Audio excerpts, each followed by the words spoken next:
ఇది జరిగేది బాలాభిషేకం కాదు. అమ్మయ్యా, అభిషేకం అయిపోయింది. బాగా జరిగింది కదా రామ్కే.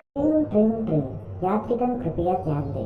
ఈ వీడియో కేవలం నవ్వించడం కోసం మాత్రమే, ఎవరిని ఇబ్బంది పెట్టడానికి కాదు. జగన్మోహన్ రెడ్డి అన్న అధికారంలోకి వచ్చిన తర్వాత ఎక్కడా కూడా అభివృద్ధి చేయలేదని విమర్శలు అయితే ఎదుర్కొనడం జరిగింది. అందులో తప్పే ఉంది.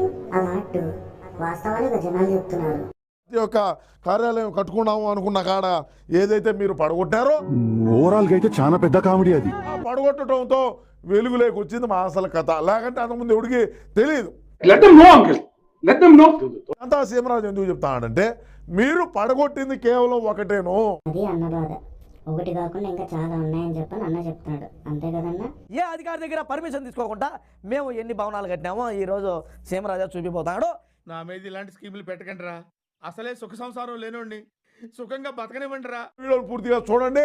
మీ అభిప్రాయాన్ని కూడా తప్పకుండా అయితే కామెంట్ రూపంలో తెలియజేయండి. సిగ్గు లేకుండా అడుగుతున్నాను, దయచేసి సబ్స్క్రైబ్ చెయ్యండి. నా ఆవేదన అర్థం చేసుకో. ఇదేది తూర్పుగోదావరి జిల్లా పార్టీ ఆఫీసు, మా యొక్క వైసీపీ విశాఖపట్నం. చూద్దాం. మాకేమో ఒక సెంటు భూమి ముఖాన మీరేంద్ర ఎంత పెద్ద కార్యాలయం పెట్టుకున్నారు. మీకు ఒక సెంటు సరిపోదంట్రా? ఏమే సెంటు సరిపెట్టుకోవాలా? సరిపోకుండా ఏం నరసింహనాయుడు అన్న చాలా మొండాడు, ఎవరి మాట ఏండు. ఏందిరా స్వామి ఇల్లు? ఈ అమ్మ పేదవాడికి ఏమో సెంటు, మన పార్టీ ఆఫీసులు ఏమో 2-3 ఎకరాల్లో. నా వల్లే ప్రపంచం మొత్తం నాశనం అయిపోతుంది అనుకునేవాడిని. అందరూ నాలాగే ఉన్నారు గురు, ఎదవలు మించిన ఎదవలు. మా అన్న బాత్రూమ్ 1 ఎకరా ఉన్నా మీరేమో 1 సెంట్లోనే మీరేమో బతకాలా? ఏంటి తెలియక అడుగుతున్నాను, ఇదో బతుక చెప్పండి. ఇది అదే విధంగా ఆనకాపల్లి, అదే విధంగా పల్నాడు బాగా కట్టినాడు బా. ఎన్ని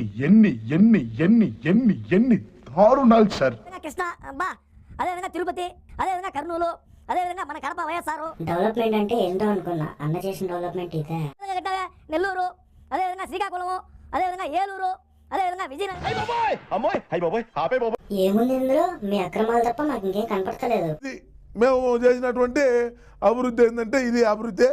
దాన్ని అభివృద్ధి అనరన్నా, దోచుకునేంగడం అంటారు.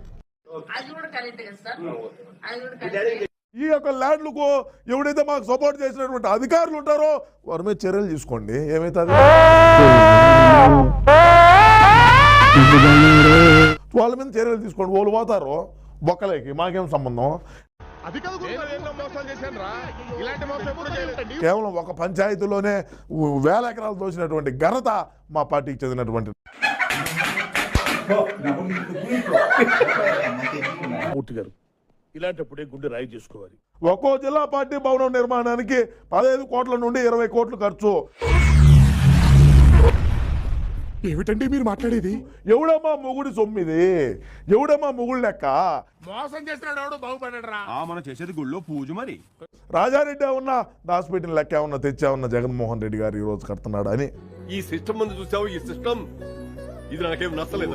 ఇంటీరియర్ ఇతర ఫర్నిచర్ రిచ్ గా ఉండేలా ప్రణాళిక. అబ్బా, మీ దగ్గర చాలా జిఫ్టీలు ఉన్నాయా? బాత్రూమ్ లేదా, లేదంటే మసాజ్ టేబుల్ లేవా? అవి కూడా పెట్టాల్సింది. బాత్ టబ్బులు, మసాజ్ టేబుల్ ఏంటన్నా? ఏదైనా కంపెనీ ఓపెన్ చేసినావా ఏంటి? భవనాలకు పెట్టే ఖర్చు ఇతర అంగులు కలిపితే కనీసం 2000 కోట్ల రూపాయలు ఖర్చు అవుతుందని. ఏం మాట్లాడుతున్నావురా? నరాలు కట్ అయిపోయింది. భవనాలకు పెట్టే ఖర్చు ఇతర అంగులు కలిపితే కనీసం 2000 కోట్ల రూపాయలు ఖర్చు అవుతుందని. జిల్లా పార్టీ కార్యాలయం ఒక్కో ప్యాలెస్ లా నిర్మించిన జగన్ ప్రతి కట్టడం రాజభవనాన్ని తలపించేలా నిర్మాణాలు. అసహ్యం వేస్తుందిరా. ఏ ఒక్క రాజకీయ పార్టీ కార్యాలయాలకు ఇంత ఖర్చు పెట్టలేదన్న రాజకీయ విశ్లేషకులు. నాకు మంత్రాలు రావు కాబట్టి సరిపోయింది, కానీ వచ్చుంటే మిమ్మల్ని చెప్పించుండేవాడి. అలాంటి వీడియోలు చేయాలని కోరుకునేది కూడా మీ అభిప్రాయం తప్పకుండా అయితే కామెంట్లో తెలియజేయండి అనుకో. మీరు చూసిన వీడియో నచ్చితే లైక్ కొట్టండి, ఇంకా బాగా నచ్చితే షేర్ కొట్టండి.